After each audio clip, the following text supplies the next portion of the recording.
Assalamualaikum warahmatullahi wabarakatuh. Alhamdulillahirabbil alamin wassalatu wassalamu ala asrofil anbiya'i wal mursalin wa ala alihi wa sahbihi ajmain.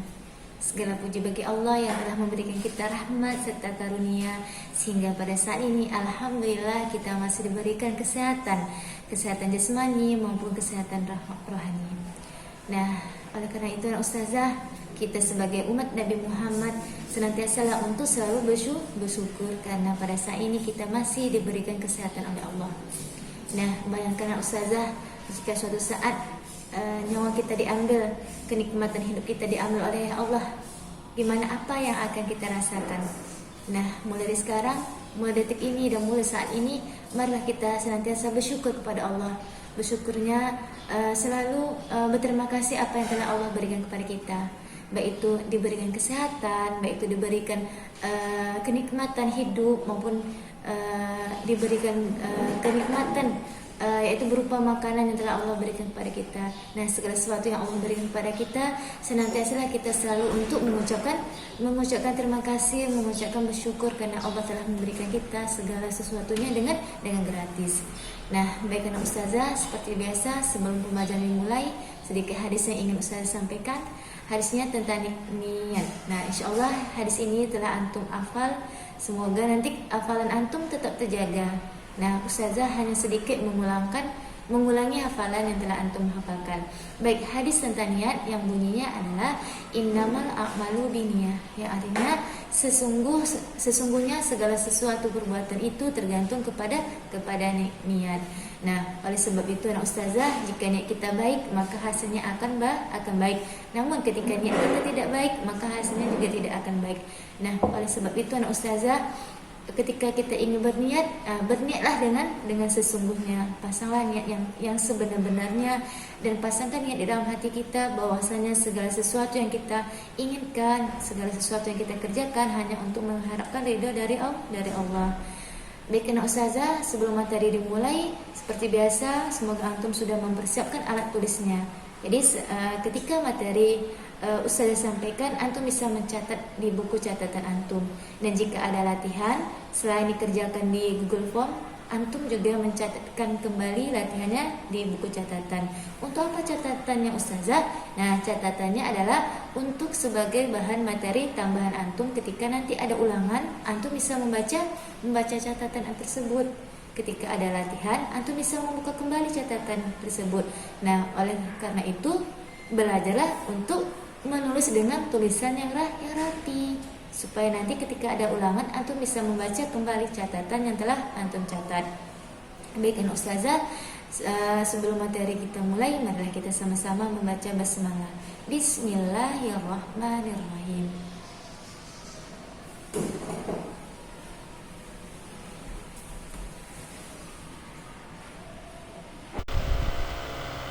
Baik anak Ustazah, sekarang kita memasuki tema B.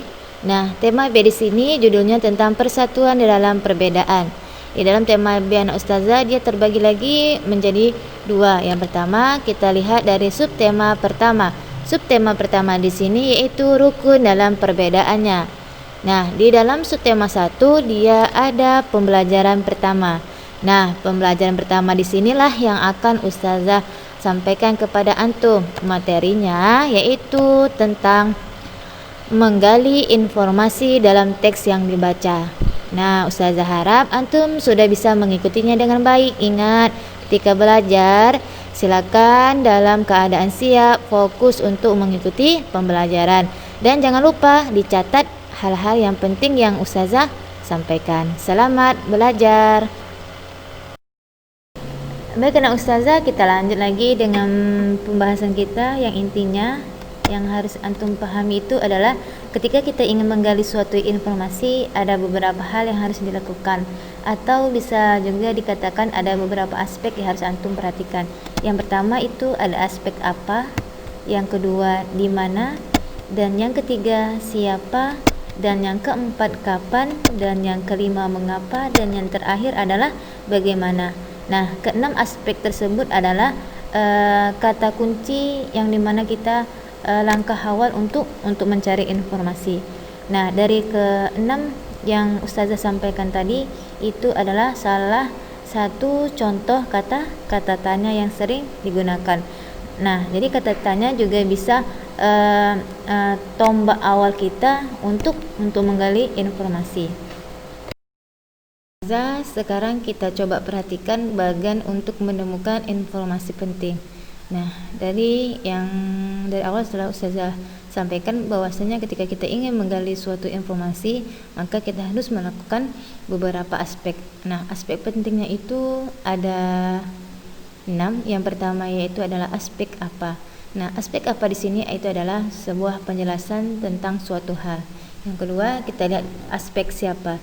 Nah, aspek siapa di sini biasanya kita menanyakan nama seseorang. Yang ketiga adalah di mana. Nah, di mana sini adalah kata tanya yang di mana kita ingin menanyakan tempat tinggal tersebut. Yang kedua adalah aspek kapan. Nah, aspek kapan di sini berarti kata tanya yang sering dilakukan ketika kita ingin menanyakan tentang menanyakan waktu. Yang keempat adalah aspek mengapa. Aspek mengapa di sini dia menjelaskan yaitu tentang sebab akibat. Nah, jadi kata tanya mengapa sering digunakan ketika seseorang ingin mengetahui sebab akibat terjadinya suatu peristiwa. Dan yang terakhir adalah aspek bagaimana ataupun berapa. Nah, bagaimana ataupun berapa di sini adalah aspek kata tanya yang menjelaskan tentang proses ataupun jumlah. Nah, itulah keenam aspek informasi penting yang harus antum kuasai ketika ingin menemukan informasi penting. Nah, Ustazah, sekarang kita coba membahas tentang apa itu pengertian kata tanya. Nah, kata tanya di sini adalah kata yang dipakai dalam kalimat tanya. Nah, kalimat tanya di sini adalah untuk menanyakan sesuatu, baik itu dia orang, benda, perbuatan, tindakan, keadaan, situasi, maupun dan lain sebagainya. Nah, jadi kata tanya itu dia bisa menanyakan apapun saja, bukan orang saja, bukan benda saja, tapi dia juga bisa menanyakan yaitu keadaan. Sekarang coba kita lihat tentang contoh kata tanya. Kata tanya di sini Ustazah mengambil 2 contoh kata tanya, yaitu kata tanya di mana dan kata tanya berapa. Contoh kata tanya di mana. Contohnya adalah di mana antum tinggal. Yang kedua, berapa umur antum. Nah, itulah contoh kata tanyanya. Baik anak Ustazah, sekarang coba antum perhatikan dan kemudian bacalah teks di bawah ini dengan cermat. Nah, teksnya itu berjudul tentang Majapahit dan cita-cita Mahapati Gajah Mada. Nah, teks tersebut silakan antum baca dengan teliti. Nanti di terakhir teks ada soal yang antum harus kerjakan. Jadi, Ustazah harap antum membaca teksnya dengan cermat dan habis tanpa ada satupun yang tertinggal. Nah, silakan baca dengan teliti. Ustazah harap apa yang antum baca nanti semoga bisa menjawab pertanyaannya. Baik anak Ustazah, sekarang perhatikan. Nah, teks di bawah ini adalah lanjutan dari teks yang pertama, artinya sambungan dari cerita Majapahit. Nah, inilah sambungan dari teks pertama dan ini adalah teks yang keduanya. Nah, masih sama. Ustazah harap antum bisa membacanya dengan cermat dan teliti. Ustazah harap antum membacanya dengan habis sehingga nanti antum bisa menjawab pertanyaannya. Karena pertanyaannya ada 5 soal. 5 soal itu dia berkaitan dengan teks, baik teks pertama maupun teks yang kedua. Nah, selamat membaca. Semoga hasilnya sangat memuaskan. Baik anak Ustazah, sekarang silakan antum jawab pertanyaan di bawah ini berdasarkan teks yang telah antum baca. Nah, artinya teks yang telah ada yang telah Ustazah sampaikan silakan antum baca dan cermati, kemudian jawablah pertanyaan di bawah ini. Soal yang pertama adalah di mana letak kerajaan Majapahit? Yang kedua, siapa raja pertama yang memimpin kerajaan Majapahit? Dan yang ketiga adalah kapan masa pemerintahan Raja Sri Rajasanagara. Dan yang keempat, apa cita-cita yang diinginkan oleh Mahapatih Gajah Mada? Yang kelima, bagaimana Sumpah Palapa Gajah Mada? Nah, kelima soal ini silakan antum jawab di Google Form, kemudian dikerjakan di buku latihan. Ingat, ketika mengerjakan di buku latihan, silakan soalnya dibuat kembali beserta jawaban dan jangan lupa dibuat tanggalnya. Selamat mengerjakan, semoga jawabannya benar semuanya. Amin ya robbal alamin. Baik anak ustazah, itulah materi yang telah ustazah sampaikan. Semoga antum bisa memahaminya dengan baik. Nah, jika ada kendala nanti silakan antum bertanya ke orang tua antum atau langsung bertanya ke ustazah juga bisa. Jadi ustazah harap setiap kali materi yang telah ustazah sampaikan silakan antum pelajari di rumah, antum ulang-ulangi materinya supaya nanti materinya bisa antum pahami dengan baik dan benar. Baik ustazah, tetap semangat, tetaplah jadi anak yang soleh dan anak soleha yang bisa membanggakan kedua orang tua.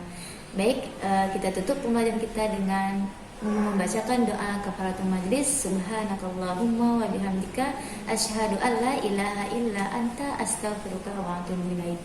Baik, itulah yang bisa saya sampaikan. Ustazah akhiri. Wassalamualaikum warahmatullahi wabarakatuh.